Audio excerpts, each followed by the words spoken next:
Des clés pour vivre avec Nathalie Cardon.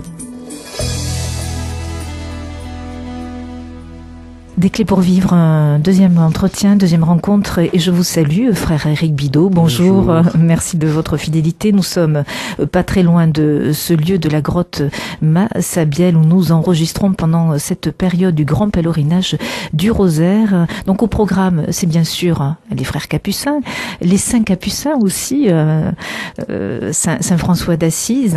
Vous évoquiez cette prédication aussi de la croix, cette prédication de la croix est présente dans ce charisme bien particulier aussi des capucins, frère Éric Bidot. C'est-à-dire... Sans la croix, pas de prédication. C'est-à-dire que la croix, c'est le lieu de la pauvreté par excellence. C'est le lieu où finalement Jésus se remet tout entier, remet tout ce qu'il est, remet toute l'humanité. C'est le lieu du pardon. Cette parole de Jésus sur la croix, « Père, pardonne-leur, ils ne savent pas ce qu'ils font ». Donc finalement, c'est comme... le concentré radical et existentiel de toutes nos vies, parce que nous aussi nous passerons par la mort, et quand saint François en parle dans le Cantique des créatures, il dit « Loué sois-tu mon Seigneur pour notre sœur, la mort corporelle ». Et si François peut le dire, c'est parce qu'il a compris tout au long de sa vie quel est le lieu de la pauvreté par excellence. Je dis souvent ce proverbe, il ne sert à rien d'être le plus riche du cimetière, parce qu'on n'emporte rien. On n'est plus dans l'avoir au moment de la mort, on est dans l'être. Et c'est pour ça que souvent dans la tradition spirituelle, on a insisté sur la préparation, vous savez, à la bonne mort, la préparation de la mort, des thèmes dont on parle plus du tout, parce que on a surtout une approche technique, de soins, de défis, mais souvent on oublie que notre corps va vers la mort, et que la mort est un lieu de passage, le lieu où nous serons les mains vides pour être, et donc finalement le lieu d'une rencontre. Et cette rencontre, elle est à la fois de tous les jours, elle passe par beaucoup de rencontres au quotidien, elle passe par la rencontre aussi du cœur avec le Seigneur qui vient lui sans cesse en nous, et ce moment se prépare pas comme un moment fatidique, comme une espèce de guillotine, mais comme une rencontre qui n'en finit pas finalement d'être à l'œuvre.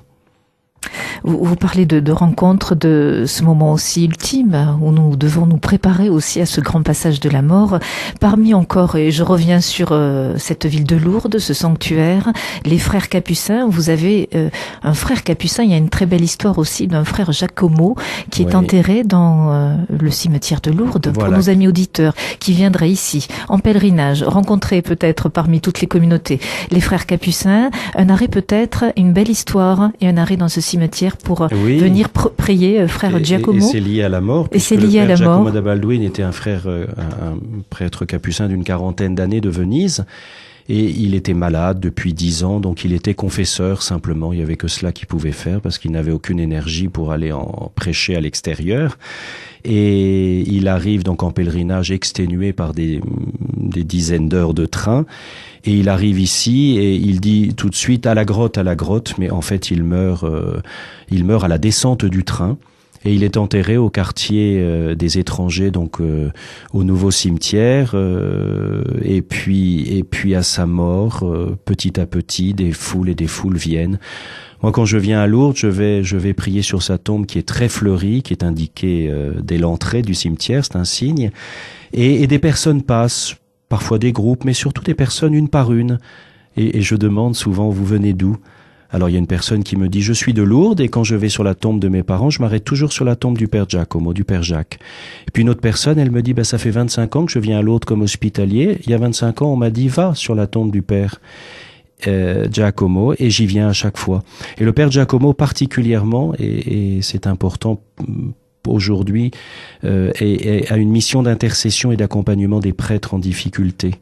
Et quand on confesse au sanctuaire, on est plusieurs capucins à recommander à des prêtres qui traversent des moments de crise, des moments de doute, des moments de remise en cause. On leur recommande souvent d'aller prier sur la tombe du père Giacomo, parce que dans son ministère, il a accompagné beaucoup de prêtres finalement sur la ville où il était, donc près de Venise. Et c'est une mission d'intercession qui continue. Quel était son rayonnement à l'époque ? Bon, c'était celui qu'on savait toujours disponible. Il y avait rien d'extraordinaire. Hein. Un deuxième Padre Pio dans l'ordre des Capucins. Avec sans toute la dimension, extraordinaire de la vie du Padre Pio. Non, c'est très différent parce que c'est vraiment une sainteté très ordinaire de son vivant et qui a vraiment connu une efflorescence à sa mort. Vous avez des retours aussi de certains frères prêtres. Alors oui. De grâce reçue par l'intercession de frère Giacomo. Oui. Alors quand on envoie au confessionnal à Lourdes et qu'on envoie sur la tombe du père Giacomo, on ne sait pas ce qui s'est passé après. Mais une fois, j'ai emmené secret des cœurs. J'ai emmené un groupe de prêtres de Clermont-Ferrand et de sa région. Et on a été prié dessus, et puis 2-3 jours après, un des prêtres m'a dit, voilà la grâce que j'avais demandée, et elle s'est passée le soir même. C'était une toute petite chose, mais qui avait de l'importance pour sa paroisse, et c'était un peu saisissant d'avoir ce retour si rapidement. Mais les prêtres ont besoin aussi de lieux où ils ont un frère aîné qui les comprend de l'intérieur. Nous savons ce que l'Église traverse actuellement, une Église en crise, une Église douloureuse et des prêtres en douleur. Quel est votre regard sur cette Église en douleur et des prêtres douloureux? Il y a beaucoup de dimensions. Hein. Il y a la dimension personnelle, c'est-à-dire comment un prêtre prend les moyens d'être en vérité, d'être conscient à la fois de sa misère et de la grâce qu'il porte pour les autres. Et donc chemine avec, accompagner. Puis il y a la dimension relationnelle dans l'Église, c'est-à-dire les différents ministères, la manière d'être en relation les uns avec les autres, non pas comme l'un détenteur de toutes les clés et les autres priés de suivre, mais comment chacun a un charisme dans l'Église. Moi, je me rends compte très fort entre dans différentes dimensions. Et il suffit de relire Lumen Gentium, par exemple, la grâce du laïcat, la grâce du sacerdoce ministériel, la grâce de la vie consacrée. Personne n'a le monopole de la grâce. Et la grâce, elle circule entre les différents états de vie. Et chacun rappelle aux autres une dimension que chacun nous portons, mais nous avons besoin qu'elle soit signifiée dans une forme de vie et dans un service particulier dans l'Église. Et je pense que il faut vraiment qu'on relise Lumen Gentium, il faut vraiment qu'on relise la grâce, c'est-à-dire la complémentarité des vocations comme circulant les unes vers les autres et comme l'une et l'autre rappelant une dimension.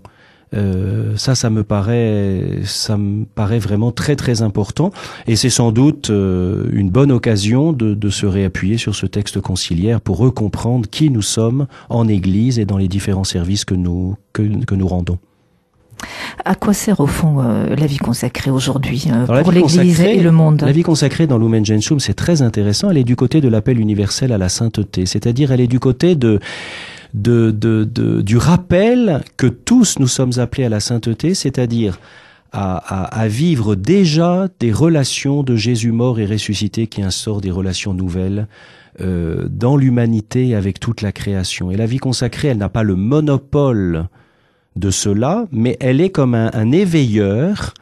Et c'est pour ça que aujourd'hui des prêtres dans les différentes, je pense à Notre-Dame de Vie par exemple et la grâce de l'oraison, je pense à nous et une dimension d'une pauvreté, d'une simplicité de vie. Il y a aussi un tiers-ordre dominicain pour les prêtres. Enfin voilà, beaucoup de prêtres cherchent aussi des spiritualités qui colorent un peu leur ministère et qui les mettent peut-être en contact finalement avec ce désir de la sainteté que chacun nous portons.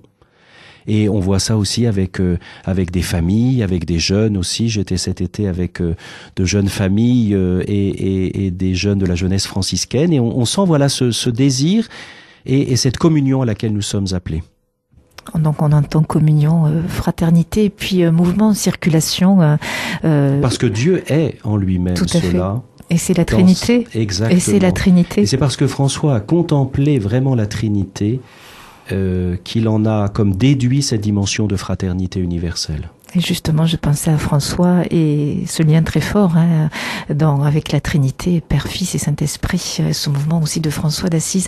Frère Éric Bidot, merci de votre intervention du jour dans Des clés pour vivre. Je rappelle donc à nos amis auditeurs qui se rendraient ici, peut-être en pèlerinage dans ce lieu marial de Lourdes. N'hésitez pas à faire un petit tour dans ce cimetière des étrangers à Lourdes et de vous recueillir près de la tombe du frère capucin Giacomo, et peut-être pour des frères qui nous entendraient aujourd'hui, qui seraient eux-mêmes en difficulté dans le sacerdoce, un petit arrêt à Lourdes près du frère Giacomo. Merci et à demain, frère. À demain.